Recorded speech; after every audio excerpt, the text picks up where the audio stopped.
ఈ రాష్ట్ర ముఖ్యమంత్రి చంద్రబాబు నాయుడు గారు అపర భగీరథుడని వాళ్ళ మంత్రులు మాట్లాడుతూ ఉన్నారు. రాయలసీమ కట చంద్రబాబు నాయుడు మామూలు భగీరథుడు కదా, ఆయన అపర భగీరథుడట. బహుశా అపర భగీరథుడు అంటే పని చేయకుండా పేరు కోసం తాపత్రయపడేవాడై ఉంటాడని బహుశా వీళ్ళ యొక్క అర్థం అయ్యే ఉంటుంది. రాయలసీమ ఎత్తిపోతల పథకాన్ని రేవంత్ రెడ్డి అనే తెలంగాణ ముఖ్యమంత్రి గారు తెలంగాణ అసెంబ్లీలో స్టేట్మెంట్ ఇస్తూ, ఊరికే అట్లా పిచ్చాపాటి మాట్లాడిన మాట కాదు, అసెంబ్లీలో స్టేట్మెంట్ ఇస్తూ చర్చలో పాల్గొంటూ, నేను రాయలసీమ ఎత్తిపోతల పథకాన్ని ఆపించాను. ఎట్లా ఆపించాను అంటే చంద్రబాబు నాయుడు గారితో మాట్లాడేది రహస్యంగా, వాళ్ళ యొక్క వ్యక్తిగతమో రహస్య సమాలోచనలో నేను చెప్పి దాన్ని ఆపించాను. కావాలంటే నిజ నిర్ధారణ కమిటీ వేసుకోండి, రాయలసీమ ఎత్తిపోతల పథకం ఆగిద్దో లేదో చూసిరండి అని చెప్పేసి ఆ తెలంగాణ అసెంబ్లీలో ఉన్న ప్రతిపక్షాలకు ఆయన ఒక సవాల్ లాంటి మాట కూడా ఇచ్చాడు. నేను రేవంత్ రెడ్డి గారి గురించి పెద్దగా పట్టించుకోవడం లేదు, ఆలోచించడం లేదు. ముఖ్యమంత్రిగా ఆయన నిజం చెప్పి ఉంటాడని అనుకుంటా ఉన్నా నేను. అంతేకాకుండా రంగారెడ్డి ప్రాజెక్టుని ముందుకు తీసుకెళ్ళడానికి కూడా మాకు ఒక విధంగా ఒప్పందం కుదిరిందని అర్థం వచ్చే విధంగా ఆయన మాట్లాడాడు. అయ్యా చంద్రబాబు నాయుడు గారు, ఒక వారం రోజులు మీరు ఎక్కడికో వెళ్ళిపోయారు. ఎక్కడికి వెళ్ళిపోయారో అయితే మాకే తెలియదు. మీకు ఓట్లేసి వాళ్ళు ముఖ్యమంత్రిగా చేసిన ఆంధ్రప్రదేశ్ ప్రజానీకానికి తెలియదు, తెలిసిన అధికారులేమో బయట పెట్టలేదు. ఓకే, మీరు సొంత పని మీద పోయారని చెప్తా ఉన్నారు. రాజ్యాంగం పైన ప్రమాణం చేసిన ఒక ముఖ్యమంత్రికి సొంతం అంటూ ఏదో ఉంటుందంటే నమ్మను. దానికి తగిన విధంగా అనుమతులు పొందే పోవాలి. బహుశా అనుమతులు కూడా రహస్యంగా ఉన్నాయంటే ఆ రహస్య పర్యటనలోని వ్యక్తిగతం ఏదో మీరు చెప్పాల్సిన అవసరం ఉంది. కానీ ఈ రోజున రాయలసీమ ప్రజలు మీ నోటి మాట కోసం ఎదురు చేస్తూ ఉన్నారు. మీరు కన్ఫెస్ అవుతారా? అవును, ఆ రోజున రేవంత్ రెడ్డి గారికి, అంటే ఆయన శిష్యుడు, రాజకీయ శిష్యుడికి రేవంత్ రెడ్డి గారికి, వదిలేండి పార్టీలు వేరే ఉన్నాయి ఇప్పుడు, రేవంత్ రెడ్డి గారికి నేను మాట ఇచ్చాను అని మీరేమైనా చెప్పుంటారా? లేకపోతే ఆ రంగారెడ్డి ప్రాజెక్ట్ని తీసుకెళ్ళడానికి ముందుకు ఎత్తిపోతల పథకాన్ని 800 అడుగుల నుంచి తీసుకెళ్ళడానికి ఒప్పుకున్నామనే విధంగా ఆయన మాట్లాడుతూ ఉన్నారు. మీ దగ్గర నుంచి, మీ నోట్లో నుంచి ఆ మాటల కోసం ఎదురు చూస్తాను ఆంధ్రప్రదేశ్ రాష్ట్రం, ముఖ్యంగా రాయలసీమ ప్రజలు. మీ వాళ్ళేమో మీరు అపర భగీరథుడు.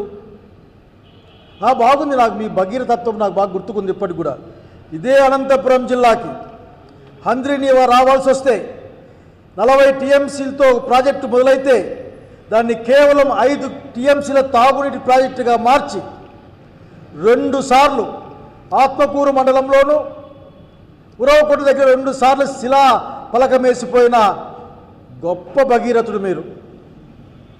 మర్చిపోలే. పైగా మీరు చాలా వేల కోట్లు ఖర్చు పెట్టారట. కానీ జనం ఏం మాట్లాడుకుంటా ఉన్నారంటే నీళ్ళు వదిలే ముందు పదులు పరిపెట్టి వేల కోట్ల రూపాయలు ఎక్కడికో చేరిపోయినాయని అడుగుతూ ఉన్నారు. సమాధానం మీరు చెప్పాలా? బహుశా భగీరథుడు అన్ని పనులు చేశాడేమో. నాకు తెలిసి భగీరథుడు ఏదో వాళ్ళ పూర్వీకుల యాషెస్ మీద గంగను పంపించినట్లు చదువుకున్నాం, చెప్తే విన్నాం.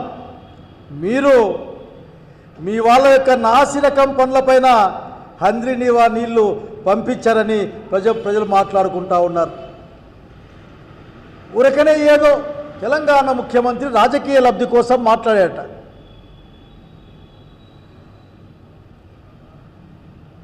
మరి మీ రాజకీయ లబ్ధి చెప్పండి మాకు. ఇక్కడ మీరు ఏదో కారణం రీత్యా వారం రోజులు ఎక్కడికో పోయినా, ఇదే విదేశాలకో లేకుంటే ఇదే రాష్ట్రంలో నాకైతే తెలియదు, కానీ ఆయన కనిపించకుండా పోయిన ముఖ్యమంత్రి గారి కోసం మాట్లాడుతూ మీరు రాయలసీమ మొత్తం చంద్రబాబు నాయుడు వల్లనే నీళ్ళు వచ్చినాయని మీకు నోరెట్లొస్తుంది? రాయలసీమ గురించి మాట్లాడే ఏ హక్కైనా మీరు కలిగి ఉన్నారా? నిట్ట నిలువున ముంచుతున్నవాడు, ముంచినవాడు, రాయలసీమను నాశనం చేస్తున్నవాడు చంద్రబాబు నాయుడు కాదా అన్న విషయాన్ని మీరు సమాధానం చెప్పుకునే రోజున వస్తుంది ఈ రాయలసీమ గడ్డ మీద. ప్రతి ఎకరాకు నీళ్ళు ఇవ్వడమే చంద్రబాబు నాయుడు గారి యొక్క లక్ష్యం. అదేది కళ అట, అది బహుశా కళ పడుకొని అంటారు. ఇంతవరకు ఒక్క ఎకరాకి ఇచ్చారా చెప్పగలుగుతా ఉన్నా. ఆ రోజున నీళ్ళు నడిపించుకొని వచ్చాను, మీరు ఒక్క ఎకరాకి ఇవ్వలే, కానీ మీరు చెప్పుకునే మాటలు మాత్రం చాలా గొప్పగా కనిపిస్తూ ఉన్నాయి. దయచేసి చంద్రబాబు నాయుడు గారు అడగండి, జీడిపల్లి నుంచి కిందికి, కింది నుంచి పైకి తీసుకెళ్ళడం కాదు, ఒక్క ఎకరాకైనా నీళ్ళు ఇచ్చారా? పిల్ల కాలువలు తవ్వారా? కేవలం కాంట్రాక్టర్లకి డబుల్ త్రిబుల్ రేట్లు పెంచి డబ్బులు ఇవ్వడం తప్ప అప్పనంగా మీ వాళ్ళకి డబ్బులు ఇచ్చి తద్వారా లాభం పొందాలనే ఒక మాట వినిపిస్తూ ఉంది. ఆ మాట తప్ప ఏమైనా చేశారా మీరు అడుగుతూ ఉన్నాం. అడిగిన దానికి సమాధానం చెప్పరు. పాపం నందమూరి తారక రామారావు సీనియర్ గారి మళ్ళీ లాక్కేస్తారు. ఏం మాట్లాడతారు మీరు? ఈ రాష్ట్రంలో నందమూరి తారక రామారావు యొక్క ఆత్మ ఈ దేశంలో ఎక్కడ ఘోషిస్తూ ఉంటుంది మీరు చెప్పే మాట్లాడినప్పుడు. అతని చావుకు పరోక్షంగా కానీ మానసికంగా అతని చావుకు కారణమైన మీరు, అతని గాలేరు నగరి పూర్తి అయిందా? వెలుగొండ పూర్తి అయిందా? హంద్రీని మీరేమన్నా చేశారా? హేళన చేశారు మీరు ఆ రోజున. ఇది సాధ్యం కాదని కనుక చంద్రబాబు నాయుడు రాయలసీమ నీళ్ళ గురించి తక్కువ మాట్లాడుకుంటే మీకే మంచిదని తెలియజేస్తూ ఉన్నాం. వీఆర్ డిమాండింగ్ మిమ్మల్ని కూడా, రాయలసీమలో ఉన్న అందరు ప్రజాప్రతినిధుల్ని